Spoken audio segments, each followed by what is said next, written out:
Hello दोस्तों, तो आज मैं एक्सप्लेन करने वाला हूँ सोल लैंड 2 का लेटेस्ट एपिसोड। तो जैसा कि पिछले एपिसोड में हमने देखा, युहा ने मास्टर नेंगोंग के साथ मिलकर सन मून एम्पायर के एक आर्मी कैंप को तबाह कर दिया था, जिसकी वजह से मास्टर जोंगलिन लिनहाई के साथ मीटिंग करने के लिए यहाँ पर कमांडर कैंप के अंदर आ चुका था। बाहर की तरफ हम देखते हैं कि युहा ने पहले वहाँ पर उस कैंप के आसपास एक बैरियर क्रिएट कर दिया ताकि बाहर की कोई भी आवाज कैंप के अंदर ना आ सके। उसके बाद वो अपने स्पेक्टर अंडर रेड के गेट को ओपन करते हुए अपने सारे दोस्तों को यहाँ पर सन मून एम्पायर के कैंप के अंदर बुला लेता है, जिन्होंने सरप्राइज अटैक करके होली स्पिरिट चर्च की हालत खराब करना शुरू कर दी थी। यहाँ पर हम देखते हैं कि मिस्टर बीबी जो कि तांगिया के साथ फाइट कर रहा था, वो उसके खिलाफ अपनी फुल पावर का इस्तेमाल नहीं कर रहा था, जिस पर तो जू सेंसी मिस्टर बीबी से कहता है कि जरा संभल कर, अब आगे।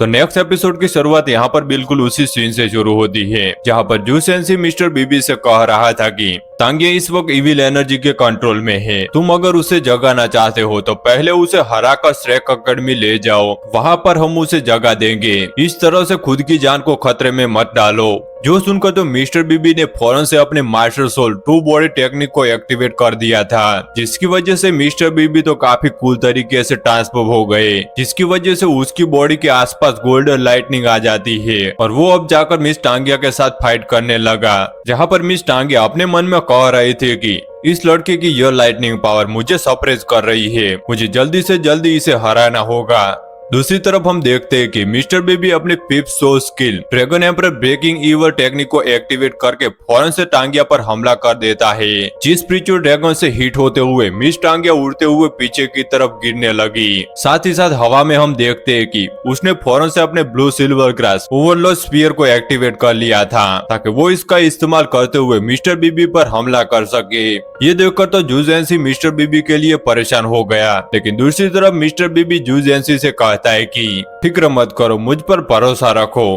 क्योंकि मिस्टर बीबी के पास पहले से ही एक प्लान था। हम देखते हैं कि वो तेजी के साथ मूव करते हुए यहाँ पर तांगिया को उसी के ब्लू सिल्वर ग्रास के अंदर जकड़ लेता है, जिस वजह से मिस टांगिया मूव नहीं कर पा रही थी और मिस्टर बीबी धीरे धीरे चलता हुआ यहाँ पर मिस टांगिया के पास आने लगा, जहाँ वो मिस टांगिया के सामने आते हुए अपने ट्रू मार्शल बॉडी टेक्निक को डीएक्टिवेट करते हुए मिस टांगिया से कहता है कि शांत हो जाओ, यो मैं हूँ मिस्टर बीबी। जो कहने के बाद मिस्टर बीबी अपने लाइटनिंग होली ड्रैगन की पावर को एक्टिवेट करके धीरे धीरे यहाँ पर मिस टांगिया के स्पेयर के अंदर इंजेक्ट करने लगा, ताकि वो उसकी बॉडी के अंदर पहुंच सके। यह लाइट होली ड्रैगन की स्पिरिचुअल एनर्जी मिस टांगिया की बॉडी के अंदर मौजूद इविल एनर्जी को सप्रेस करने के लिए जरूरी थी, जो कि काम भी कर रही थी, क्योंकि मिस टांगिया को अपने पुराने विजन आंखों के सामने दिखाई देने लगे। वो हैरान होते हुए कहते हैं कि आखिर कौन हो तुम, प्लीज मेरे पास मत आना। लो सिल्वर ग्रास होली मेडन को तो अब डर लगने लगा था। दूसरी तरफ हम देखते हैं कि मिस्टर बीबी जो कि धीरे धीरे सामने की तरफ बढ़ते हुए तांगिया से कहता है कि अब मैं तुम्हारे साथ फाइट नहीं करूंगा, आखिर मैं तुम्हें नुकसान कैसे पहुंचा सकता हूँ, तुम हमेशा मेरी तांगिया ही थी और तांगिया ही रहोगी। यह सब बोलते हुए मिस्टर बीबी ने फौरन से मिस टांगिया को हक कर लिया था, जहाँ पर वो उसे प्यार से कहने लगता है कि यह मैं हूँ, मेरे लिए जाग जाओ। मिस टांगिया की बॉडी के अंदर मौजूद इविल एनर्जी भी धीरे धीरे करके सप्रेस होने लगी थी, उसकी आंखें वापस से नॉर्मल हो जाती है। वो मिस्टर बीबी को हक करने वाली थी, साथ ही साथ उसने अपने पावर्स को भी डीएक्टिवेट कर लिया था, लेकिन वो पहले से काफी ज्यादा कमजोर हो चुकी है। इसी कमजोरी के कारण अचानक से वो बेहोश होकर नीचे गिरने लगी, जहाँ पर मिस्टर बीबी उसे गोद में पकड़कर संभालते हुए कहता है कि सब खत्म हो गया, अब तुम फिक्र मत करो, सब कुछ ठीक है, हम जल्दी से घर जाने वाले हैं। दूसरी तरफ हम देखते हैं कि यूहा भी ये सारा नजारा देख रहा था कि कैसे बाहर की तरफ खतरनाक जंग चल रही है, लेकिन कमांडर टेंट के अंदर मौजूद मास्टर जोंगलिंग और उसके साथियों को तो इस बात का जरा सा भी अंदाजा नहीं है। मास्टर जोंगलिंग तो यहाँ पर लिनहाई और अपने बाकी सोल्जर्स को ऑर्डर देते हुए कह रहे थे कि link soul guidance defense mechanism activate करो, हमारे जितने भी सर्वेलेंस सोल गाइडेंस है उन सबको टियानहुन एम्पायर पर नजर रखने के लिए बोलो, जो भी हलचल हो मुझे उन सब चीजों के बारे में रिपोर्ट चाहिए। इसी तरह वो जंग की तैयारियां कर रहे थे। अचानक से उन्हें एक बात का एहसास हुआ और वो शॉक होते हुए फौरन से अपनी जगह पर खड़े हो गए, जो देखकर तो बाकी सब लोग भी काफी ज्यादा सरप्राइज हो जाते हैं, क्योंकि मास्टर जोंगलिंग वो कहने लगता है कि कुछ न कुछ गड़बड़ है। जिस पर तो लिन हाई सवाल करते हुए कहता है कि आखिर आपके कहने का क्या मतलब है। इस पर तो मास्टर जोंगलिंग वो बताते हैं कि बाहर की तरफ कुछ ज्यादा ही खामोशी है। यही बोलते हुए मास्टर जोंगलिंग वो फौरन से अपने इलाइट सोल्जर के साथ तेजी के साथ कमांडर टेंट की बाहर की तरफ आने लगे, जहां पर वो देखते हैं कि बाहर की तरफ तो किसी ने साउंड बैरियर क्रिएट किया हुआ था। इसी वजह से उन्हें कोई भी आवाज नहीं आ रही थी, जबकि बाहर की तरफ तो उनका कैंप ऑलमोस्ट तबाह होने के कगार पर आ चुका है। इस सरप्राइज अटैक ने तो वाकई में उन्हें सरप्राइज कर दिया था। दूसरी तरफ यूहाओ यहाँ पर मास्टर जोंगलिंग को देखते हुए अपने मन में कहता है कि यह अच्छा नहीं हुआ। मास्टर जोंगलिंग को इस सरप्राइज अटैक के बारे में मालूम हो चुका है, जबकि अभी तक मेरे दोस्त यहाँ से रिट्रीव करके वापस नहीं गए। मुझे कुछ न कुछ करना होगा। मुझे मास्टर जोंगलिंग को रोकना ही होगा ताकि मैं अपने दोस्तों को थोड़ा सा समय दिलवा सकूं। दूसरी तरफ तो हम देखते हैं कि मास्टर जोंगलिंग तो उस साउंड बैरियर को तोड़ चुके थे। तभी अचानक उसके सामने यहाँ पर फॉल्स फेलो आ जाता है, जहाँ पर वो कहता है कि सेक्ट लीडर बहुत बुरी खबर है, दुश्मन ने हम पर हमला बोल दिया। यह सुनकर तो मास्टर जोंगलिंग जवाब देते हुए कहता है कि कदे क्या तुम्हें लगता है कि मेरे पास आंखें नहीं है? मैं भी देख पा रहा हूँ। साथ ही साथ वो अपने इलाइट सोल्जर्स को ऑर्डर देते हुए कहते हैं कि चलो मेरे साथ आओ, हमें दुश्मनों का मुकाबला करना है। यो कहते ही वो तेजी के साथ आगे की तरफ बढ़ने लगे, जिन्हें देखकर तो दूसरी तरफ यूहाओ ने भी अपनी सोल डिटेक्शन को एक्टिवेट करके अपने दोस्तों के साथ शेयर करना शुरू कर दिया था, ताकि उन्हें भी मालूम हो सके कि मास्टर जोंगलिंग उनकी तरफ ही आ रहा है। यह सब दिखाने के बाद यूहाओ भी फौरन से मास्टर जोंगलिंग को फॉलो करना शुरू कर दिया था। दूसरी तरफ हम देखते हैं कि मास्टर जोंगलिंग जैसे ही मैदान के बीच में आते हैं, तभी अचानक उसके सामने नेथरवर्ल्ड डोलू तेजी के साथ आकर हिट करके नीचे की तरफ आ गिरता है, जिसकी हालत तो एल्डर सोंग ने काफी ज्यादा खराब कर दी थी। दूसरी तरफ हम देखते हैं कि डार्क लाइटनिंग डोलू भी आसमान से नीचे की तरफ गिरने वाला था। तभी अचानक मास्टर जोंगलिंग उसे संभाल लेते हैं। वो खून की उल्टियां करते हुए मास्टर जोंगलिंग को देख रहा था, उससे पहले कि वो मास्टर जोंगलिंग से कोई भी बात कर पाता। तभी अचानक हम देखते हैं कि सामने की तरफ एल्डर सोंग फौरन से अपने 9 सोल स्किल एमर्ड ईगल 1000 स्लैश को एक्टिवेट कर लिया था, जहां पर हम देखते हैं कि कई सारे स्लैश अटैक मास्टर जोंगलिंग और उसके साथियों पर लगने लगे, लेकिन मास्टर जोंगलिंग वो उन सबको अपने साथ प्रोटेक्ट कर रहा है। साथ ही साथ वो गुस्सा होते हुए फौरन से अपनी जैकेट उतारते हुए कहता है कि चलो दुश्मनों का मुकाबला करते हैं और उन्हें यहीं पर जान से मार डालते हैं। यह सब बोलते हुए मास्टर जोंगलिंग अभी फाइट करने के लिए तैयार ही हो रहा था कि तभी अचानक यहाँ पर उसके सामने मास्टर यान आ गए, जो कि अपने ब्राइट फिनिश के 9 soul skill phoenix descent technique को एक्टिवेट कर लेते हैं। मास्टर यान को देखकर तो मास्टर जोंगलिंग भी गुस्सा होते हुए कहता है कि यह तो ब्राइट फिनिक्स डोलू मास्टर यान है। उसे यहाँ पर अपनी आंखों के सामने देखकर मास्टर जोंगलिंग को तो कुछ ज्यादा ही गुस्सा आ रहा था। साथ ही साथ हम देखते हैं कि मास्टर यान का वो पावरफुल बीम अटैक इसी के साथ मास्टर जोंगलिंग की तरफ आ रहा था, और इससे पहले कि मास्टर जोंगलिंग उस अटैक को ब्लॉक करने के लिए खुद को तैयार कर पाते, तभी अचानक यूहाओ सामने की तरफ बढ़ते हुए कहता है कि सेक्ट लीडर मुझे आपकी मदद करने दीजिए। और यह कहते ही हम देखते हैं कि यहाँ पर यूहाओ फॉल्स फेलो बनते हुए यहाँ पर मास्टर यान के अटैक को ब्लॉक करने की कोशिश करता है, लेकिन यूहाओ तो ऐसा दिखाता है कि जैसे कि ये पावरफुल अटैक तो कोई ज्यादा ही खतरनाक है। फॉल्स फेलो उसे ब्लॉक नहीं कर पाया और यहाँ पर वो इस अटैक के कारण मारा गया। साथ ही साथ हम देखते हैं कि वो फ्लेमिंग अटैक जाकर मास्टर जोंगलिंग को भी हिट कर देता है, जिसे ब्लॉक करने में उन्हें काफी ज्यादा तकलीफ हो रही थी, क्योंकि वो इसके लिए तैयार नहीं थे। साथ ही साथ हमें देखने को मिलता है कि यूहाओ तो यहाँ पर बिल्कुल सही सलामत था और वो यहाँ पर अपने ओरिजिनल फॉर्म में मास्टर यान के पास आ जाता है, जहाँ पर वो मास्टर यान से कहने लगा कि चलिए आपको भी यहाँ से निकलना होगा, मैं सबसे आखिर में जाऊंगा क्योंकि मुझे स्पेक्टर अंडर रेम के गेट को मेंटेन करना है। लेकिन मास्टर यान तो यूहाओ से कह रहे थे कि नहीं तुम पहले जाओ, मेरी फिक्र मत करो।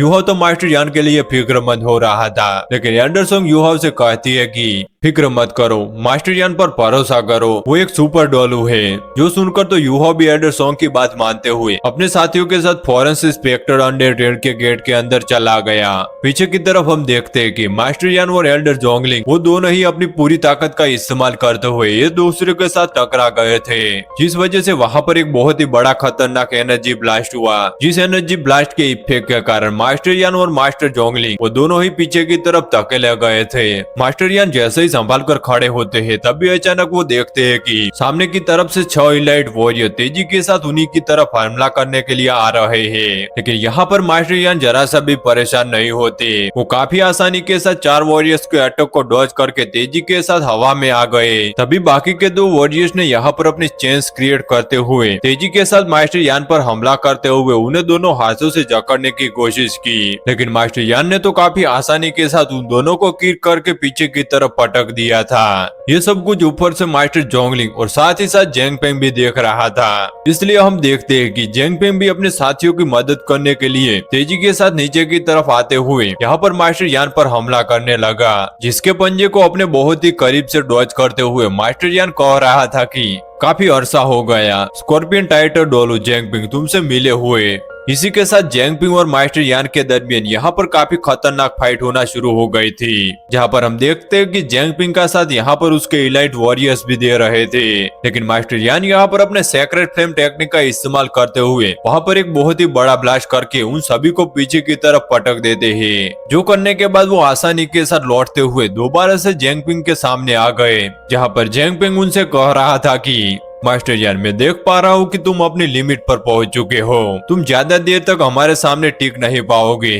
यो कहते ही वो अपने पंजे को तैयार करके इसी के साथ मास्टर यान पर हमला करने के लिए उसी की तरफ बढ़ने लगा। जहाँ दूसरी तरफ हम देखते हैं कि यह तो सिर्फ उसकी गलत फहमी थी, क्योंकि तभी अचानक मास्टर यान ने अपने 7 soul skill martial soul true body technique को एक्टिवेट कर लिया था, जिस martial soul true body technique की वजह से मास्टर यान काफी कूल तरीके से ट्रांसफॉर्म हो चुके थे। वो आसानी के साथ जेंगपिंग के पंच को ब्लॉक करते हुए कहते हैं कि जेंगपिंग लगता है कि पिछली बार युहाओ ने तुम्हें अच्छे से नहीं धोया, जो तुम उसकी मार को भूल गए और दोबारा से पीटने के लिए आ गए। यह सब बोलते हुए मास्टर यान ने फौरन से उसे पकड़कर पहले जमीन पर पटकते हुए टिपा खिलाकर साथ ही साथ उसके पेट पर किक करके और पंच करते हुए पीछे की तरफ दीवार से दे मारते हैं। मास्टर जोंगलिंग वो तो यहाँ पर अपने साथियों को इस तरह से पीटता हुआ देखकर काफी ज्यादा गुस्सा आ रहा था, इसलिए हम देखते हैं कि वो फौरन से मास्टर यान पर हमला करने के लिए अपनी 8 soul skill dead god needles technique को एक्टिवेट करके फौरन से मास्टर यान पर हमला कर दिया था। इस अटैक से मास्टर यान बीच हवा में हिट हो गए और इसी वजह से वो खून की उल्टियां करने लगे। लेकिन मास्टर यान यहाँ पर हार नहीं मानता, वो इंजर्ड होने के बावजूद भी अपने 6 soul skill phoenix feather begging heaven technique को एक्टिवेट करके फेदर का इस्तेमाल करते हुए मास्टर जोंगलिंग के डेड गॉड नीडल्स टेक्निक को ब्लॉक करने की अपनी पूरी कोशिश करने लगे। लेकिन दूसरी तरफ मास्टर जोंगलिंग भी काफी ज्यादा गुस्से में था, जहाँ पर वो चिल्लाते हुए अपना पूरा जोर लगाकर कहता है कि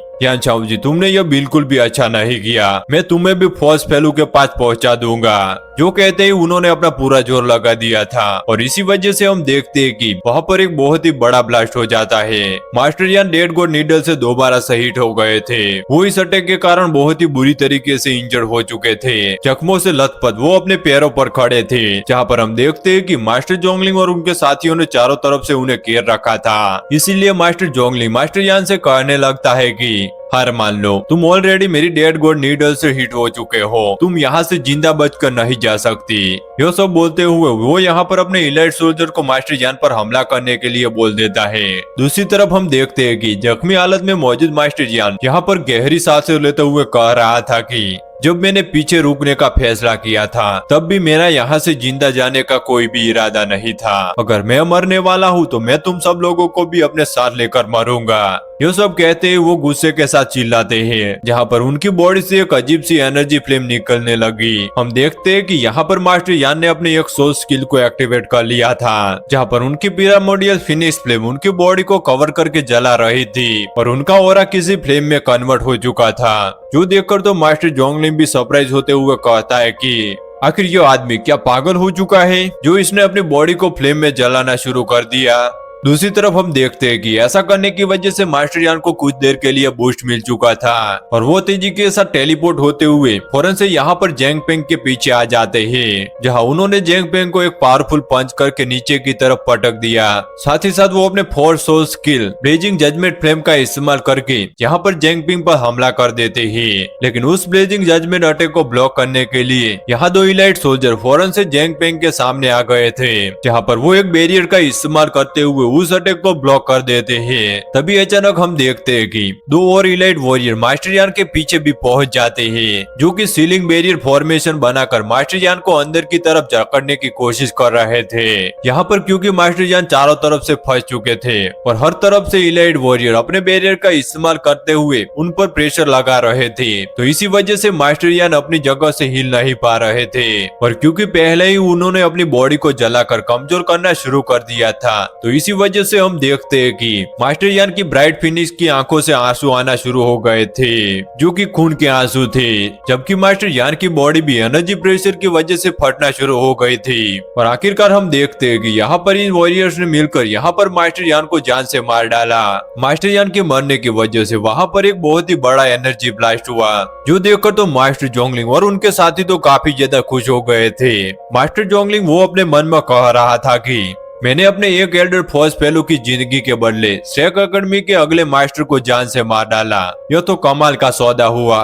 यानी कि उसे इस बात की खुशी हो रही थी कि वो लोग जीत गए, मगर तभी अचानक उसे यहाँ पर नेदरवर्ल्ड डोलू से जानने को मिलता है कि blue silver grass holy maiden को भी किडनैप करके यहाँ से ले जा चुके हैं, जिससे तो मास्टर जोंगलिंग को तो काफी ज्यादा गुस्सा आ रहा था और वो अपने साथियों से कहते हैं कि जल्दी से उसकी तलाश करो। शेख अकेडमी वाले हमारे सनमून एम्पायर कैंप से ज्यादा दूर नहीं होंगे। चारों तरफ शेख अकेडमी के लोगों को तलाश करो, उन्हें ढूंढकर हमें खत्म करना होगा। अगर वो जमीन के अंदर भी घुस कर बैठे हो तो उन्हें ढूंढकर निकालो और उन्हें मेरे सामने हाजिर करो। जिस पर तो डार्क लाइटनिंग डोलू जवाब देते हुए कहता है कि ठीक है, जैसा लीडर आप कहे। साथ ही साथ हम यहाँ पर जमीन पर पड़े हुए मास्टर न्यांगकोंग को भी देखते हैं, जो कि बेहोश होने की एक्टिंग कर रहा होता है ताकि उसे शेख अकेडमी के लोगों के साथ फाइट न करनी पड़े। इसके बाद सीन शिफ्ट होकर यहाँ पर स्पेक्टर अंडर रियल्म गेट के अंदर आ जाता है, जहाँ पर यूहो अपने दोस्तों को लेकर अंदर की तरफ आ चुका था और वो अपने साथियों से कहता है कि फिक्र मत करो, वो लोग हमें चाहकर भी यहाँ पर तलाश नहीं कर सकते। जब तक हम लोग स्पेक्टर अंडर रियल्म के अंदर हैं, हम लोग बिल्कुल सेफ हैं। एक बार जब बाहर का माहौल ठीक हो जाए, उसके बाद हम लोग यहाँ से निकल जाएंगे। यूहो ये सब कहते हुए साथ ही साथ अपने मन ही मन में मास्टर यान के लिए परेशान हो रहा था। दूसरी तरफ हम देखते हैं कि मिस टांगिया की इविल एनर्जी धीरे धीरे करके उसकी बॉडी से दोबारा से काबू कर रही थी। इसकी वजह से उसे तकलीफ हो रही थी, जिस पर तो मिस्टर बी भी परेशान होने लगा था। इसीलिए यूहो मिस टांगिया की बॉडी को चेक करते हुए मिस्टर बीबी को बताता है कि इविल एनर्जी मिस टांगिया की सारी बॉडी में फैल चुकी है। इवन की मिस टांगिया की मार्शल सोल और स्पिरिचुअल सी भी इस एनर्जी की वजह से बच नहीं पाई, वो उसके कब्जे में है। यह सब सुनकर मिस टांगिया के सारे दोस्त भी काफी ज्यादा परेशान हो गए थे। सबसे ज्यादा उदास तो मिस्टर बीबी हो गया था। वो यहाँ पर यूहो से कहता है कि यूहो, क्या तुम्हारे पास मिस टांगिया की बॉडी से इविल एनर्जी निकालने का कोई तरीका नहीं? जिस पर तो यूहो जवाब देते हुए कहता है कि हमें इमोर्टल हब मिस याव ने जो एलेक्सर दिया था, उसका इस्तेमाल करते हुए मिस टांगिया की बॉडी से इविल एनर्जी को आसानी के साथ रिमूव कर सकता हूँ। लेकिन ये इविल एनर्जी पहले ही मिस टांगिया की बॉडी को पूरी तरीके से कवर कर चुकी है। इवन कि ये इविल एनर्जी उसकी लाइफ फोर्स के अंदर भी इंजेक्ट हो चुकी है। अगर मैंने मिस टांगिया की बॉडी से जबरदस्ती इस इविल एनर्जी को निकालने की कोशिश की, तो साथ ही साथ उसकी लाइफ फोर्स भी कम होती रहेगी, जिसका मतलब कि अगर मिस टांगिया की बॉडी से इस इविल एनर्जी को रिमूव भी किया जाए, तब भी उसके पास जीने के लिए ज्यादा टाइम नहीं बचेगा। जो सुनकर तो मिस्टर बी भी काफी ज्यादा इमोशनल हो गया था और वो यूहो से सवाल करते हुए पूछता है कि अगर तुमने इस इविल एनर्जी को रिमूव कर दिया तो मिस टांगिया के पास कितना अरसा होगा? इस पर तो यूहो कहता है कि अगर मिस टांगिया के पास ज्यादा अरसा भी हुआ तो ज्यादा से ज्यादा 1 साल तक जिंदा रहेगी। यह सुनकर तो मिस्टर बीबी पूरी तरीके से टूट चुका था, लेकिन फिर उसे मिस याव की बात याद आ गई। उसने जब मिस्टर बीबी को यह पॉइजन रिमूव करने का एलेक्सर दिया था, तो साथ ही साथ उसने मिस्टर बीबी को कहा था कि जब तुम इस एलेक्सर का इस्तेमाल करते हुए मिस टांगिया की बॉडी से इविल एनर्जी को रिमूव करोगे, तो साथ ही साथ उसकी लाइफ फोर्स भी खत्म हो जाएगी। यानी कि उसके पास जीने के लिए ज्यादा समय नहीं बचेगा। और अगर तुम चाहते हो कि मिस टांगिया सर्वाइव करे, तो उसके लिए तुम्हें ब्लू सिल्वर एम्परर को ढूंढना होगा, ताकि वो अपने ब्लड लाइन को मिस टांगिया के साथ शेयर कर सके, साथ ही साथ उसे गाइड करने में मदद करे। सिर्फ ब्लू सिल्वर ग्रास एम्परर ही है जो मिस टांगिया को रास्ता दिखाकर उसकी जिंदगी बचा सकते हैं। जो सब याद करते हुए मिस्टर बीबी यहाँ पर यूहो से कहने लगा कि यूहाव, मैं चाहता हूँ कि तुम इस एलेक्जर का इस्तेमाल करते हुए जल्दी से जल्दी टांगिया की बॉडी से इविल एनर्जी को रिमूव कर दो। मेरे लिए 1 साल काफी होगा, चाहे मुझे जो मर्जी कीमत चुकानी पड़े। हर हाल में मैं ब्लू सिल्वर ग्रास एम्परर को ढूंढ कर रहूंगा ताकि मैं उसकी मदद से मिस टांगिया की जिंदगी बचा सकूं। यह सब सुनने के बाद यूहाव इसके लिए एग्री हो गया और वो मिस याओ के दिए हुए एलेक्जर का इस्तेमाल करके मिस टांगिया की बॉडी के अंदर से इविल एनर्जी को रिमूव करने का प्रोसेस शुरू कर देता है, जिस प्रोसेस में मिस टांगिया की बॉडी हवा में फ्लोट करने लगी। यूहाव डिटॉक्सिफाई एलेक्जर का इस्तेमाल करते हुए उसकी बॉडी से इविल एनर्जी को बाहर की तरफ खींच रहा था, जिस प्रोसेस में मिस टांगिया को काफी ज्यादा तकलीफ हो रही थी। साथ ही साथ उसकी सांसें भी धीमी होती जा रही है। यह सब यूहाव भी महसूस कर पा रहा था। वो अपने मन में कहता है कि मिस टांगिया की लाइफ फोर्स काफी तेजी से कम हो रही है, मुझे कुछ करना होगा। यो कहते ही यूहाव ने फौरन से अपने लाइफ गार्डियन ब्लेड को बाहर की तरफ निकाल लिया। साथ ही साथ यूहाव वहां पर अपने एक स्पिरिचुअल क्लोन को भी समन कर लेता है, जो कि लाइफ गार्डियन ब्लेड का इस्तेमाल करते हुए उसके अंदर से कुछ लाइफ और एनर्जी निकाल कर यहाँ पर मिस टांगे की बॉडी के अंदर इंजेक्ट करने लगा, जो सब यूहाव के बाकी के दोस्त भी देख रहे थे। यूहाव यहाँ पर अपने मन में कह रहा था कि लाइफ गार्डियन ब्लेड की पावरफुल लाइट इमिटिंग का इस्तेमाल करते हुए मिस टांगिया के थोड़ा बहुत लाइफ फोर्स को रिस्टोर कर सकता हूँ, जिससे मिस टांगिया को जीने के लिए 1 और साल मिल जाएगा। सिर्फ यही तरीका है मिस टांगिया की लाइफ फोर्स को इंक्रीज करने का, और मिस टांगिया के पास जितना ज्यादा समय होगा उतना ज्यादा बेहतर है, ताकि हम लोग आसानी के साथ ब्लू सिल्वर ग्रास एम्परर को ढूंढ सके। यह सब सुनकर तो मिस्टर बीबी भी काफी ज्यादा खुश हो रहा था। दूसरी तरफ हम देखते हैं कि यूहाव ने यहाँ पर सारा प्रोसेस कंप्लीट कर दिया था, जहाँ पर वो बताता है कि मैंने मिस टांगिया की बॉडी से ऑलमोस्ट सारी की सारी इविल एनर्जी को रिमूव कर दी है। थोड़ी बहुत इविल एनर्जी अभी भी बाकी है, लेकिन उसे हम श्रेक अकेडमी जाने के बाद रिमूव करेंगे। अभी के लिए इतना काफी होगा, क्योंकि अगर यूहाव ने यहाँ पर यह ना करता तो मिस टांगिया की इविल एनर्जी धीरे धीरे करके उस पर काबू करते हुए आखिरकार उसे एक माइंडलेस पपेट में कन्वर्ट कर देती। जो सब जानकर तो मिस्टर बीबी काफी ज्यादा खुश होते हुए यूहाव का शुक्रिया अदा करने लगता है। दूसरी तरफ जाओ जाओ भी यूहाव से कहती है कि अब हमारा अगला स्टेप होगा ब्लू सिल्वर ग्रास एम्परर को ढूंढना, जिस पर तो एल्डर सॉन्ग कहती है कि एक बार जब हम लोग श्रेक अकेडमी पहुंच जाए तो हम लोग एक बहुत बड़ा reward blue silver grass emperor पर रख देंगे, जो भी उसकी खबर हमें ला कर देगा। इस तरह से मुझे यकीन है कि हम जल्दी से जल्दी ब्लू सिल्वर ग्रास एम्परर को तलाश कर सकते हैं। जिस पर तो यूहाव और उसके सारे दोस्त काफी ज्यादा खुश हो गए थे, और वो सब लोग ही एल्डर सॉन्ग का इसके लिए शुक्रिया अदा करने लगे। इसके बाद सीन शिफ्ट होकर बाहर की तरफ सन मून एम्पायर के कैंप पर आ जाता है, जहाँ पर हम देखते हैं कि मास्टर जोंगलिंग कह रहा था कि पूरे 3 दिन हो गए, आखिर ऐसा कैसे हो सकता है कि उन लोगों का नामो निशान ही गायब हो गया। श्रेक अकेडमी के लोग आखिर कहीं मिल क्यों नहीं रहे। जिस पर मास्टर नेंगोंग भी जवाब देते हुए कहता है कि हम लोगों ने अपनी पूरी कोशिश की, हम लोगों से जितनी भी तलाश हो सके हम कर रहे हैं, लेकिन हमें समझ नहीं आ रहा कि आखिर वो श्रेक अकेडमी के लोग गए कहाँ। उन्हें जमीन निगल गई या आसमान खा गया। मास्टर जोंगलिंग को तो इस बात से बेइज्जती फील हो रही थी, और वो गुस्सा होते हुए मास्टर नेंगोंग की तरफ देखने लगा, जिस पर तो मास्टर नेंगोंग भी डर गया था। लेकिन फिर वो हिम्मत करते हुए सेक लीडर से सवाल करते हुए पूछता है कि सेक लीडर, जो कि फॉल्स फेलू मर चुका है, तो मुझे लगता है कि हमें उसके टेंट को हटा देना चाहिए। जिस पर तो मास्टर जोंगलिंग जवाब देते हुए कहता है कि जो करना है करो। इससे तो मास्टर जोंगलिंग को कोई भी फर्क नहीं पड़ता था, लेकिन दूसरी तरफ मास्टर नेंगोंग यह सुनकर खुश होने लगा, क्योंकि वो सोच रहा था कि फॉल्स फेलू के टेंट हटाने के बाद उसके टेंट के अंदर जितना भी सोना चांदी और रेयर मटेरियल्स होगा वो सारे के सारा उसे मिल जाएगा। इसके लिए वो रात में ही काम शुरू कर देता है, जहाँ पर वो सन मून एम्पायर के सोल्जर्स का इस्तेमाल करते हुए सारा का सारा गोल्ड अपने टेंट की तरफ भिजवा रहा था। दूसरी तरफ हम देखते हैं कि यूहाव भी यहाँ पर फॉल्स फेलू के टेंट के अंदर छुपा हुआ था, और वो मास्टर नेंगोंग की बातें सुन रहा है। इसके लिए हम देखते हैं कि यूहाव ने यहाँ पर खुद को एक सन मून एम्पायर के सोल्जर के अंदर ट्रांसफॉर्म कर दिया, जो करने के बाद यूहाव यहाँ पर मौजूद एक गुलदान उठाकर बाहर की तरफ आने लगता है। मास्टर नेंगोंग तो खुश होते हुए कह रहा था कि आज तो मेरा जैकपॉट ही लग गया है। जबकि दूसरी तरफ हम देखते हैं कि यूहाओ तो काफी आसानी के साथ यहाँ पर सन मून एम्पायर के एक सोल्जर के रूप में बाहर की तरफ आ जाता है, जहाँ बाहर आने के बाद यूहाओ अपनी उसी इल्यूजन टेक्निक का इस्तेमाल करते हुए खुद को एक आउल में कन्वर्ट करते हुए उड़ते हुए वहाँ से बाहर की तरफ जाने लगा। कोई भी यूहाओ पर शक नहीं कर पाया, पर यूहाओ बिना किसी डिटेक्शन से वापस से टियानहुएन एम्पायर के कैंप पर आ जाता है, जहाँ टेंट के बाहर आते ही यूहाओ वापस से ह्यूमन फॉर्म में आ जाता है। और टेंट के अंदर पहुंचते ही यूहाओ की सबसे पहले नजर मास्टर यान पर पड़ी, जो कि पहले ही यहाँ पर पहुंचे हुए थे। यूहाओ उन्हें अपने सामने जिंदा सलामत देखकर तो शौक होते हुए कहता है कि आप यहाँ पर कैसे।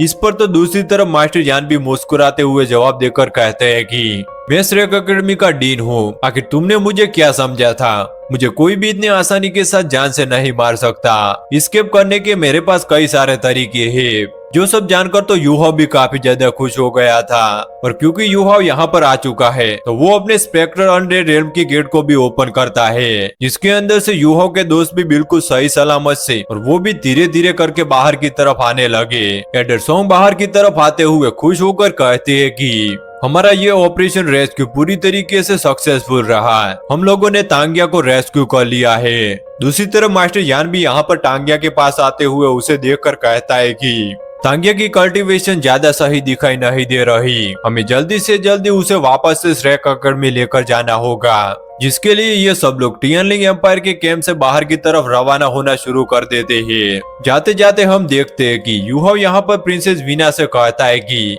अब सन मून एम्पायर की कैंप की जासूसी करना चाहती थी ना, यह लीजिए मैप। इसमें मैंने सन मून एम्पायर के हर एक कैंप की लोकेशन को मार्क करके रखा है। उसके गार्ड कहाँ कहाँ तैनात है, सारी इंफॉर्मेशन इस मैप के अंदर आपको मिल जाएगी। और साथ ही साथ मैंने सन मून एम्पायर के कुछ सोल गाइडेड टूल को भी स्टोर कर लिया था, जो कि यूहाओ यहाँ पर प्रिंसेस वीना को दे देता है। यूहाओ प्रिंसेस वीना से कहता है कि उम्मीद करता हूँ कि ये सोल गाइडेंस डिवाइसेस आपकी आर्मी को जंग जीतने में कुछ मदद कर पाए। जो सब कहने के बाद यूहाओ भी अपने दोस्तों के साथ वहाँ से रवाना हो गया।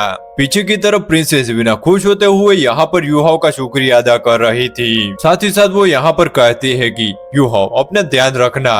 इसके बाद सीन शिफ्ट होकर सन मून एम्पायर के कैंप पर आ जाता है, जहाँ पर हम देखते हैं कि मास्टर न्यांगोंग जब अपने टेंट के अंदर आया तो वो देखता है कि उसके टेंट में मौजूद सारे के सारे बॉक्सेस के अंदर बस सिर्फ पत्थर पड़े हुए थे। उसका सारा गोल्ड, सिल्वर और रियल मेटल गायब थे, यानी कि यूहाओ जाने से पहले सब कुछ अपने साथ लेकर जा चुका था। इसी वजह से हम देखते हैं कि मास्टर न्यांगोंग यहाँ पर काफी ज्यादा उदास हो जाता है। और यहाँ पर इसी सीन के साथ हमारा यह एपिसोड यहीं पे खत्म हो जाता है। तो मिलते हैं नेक्स्ट एपिसोड में।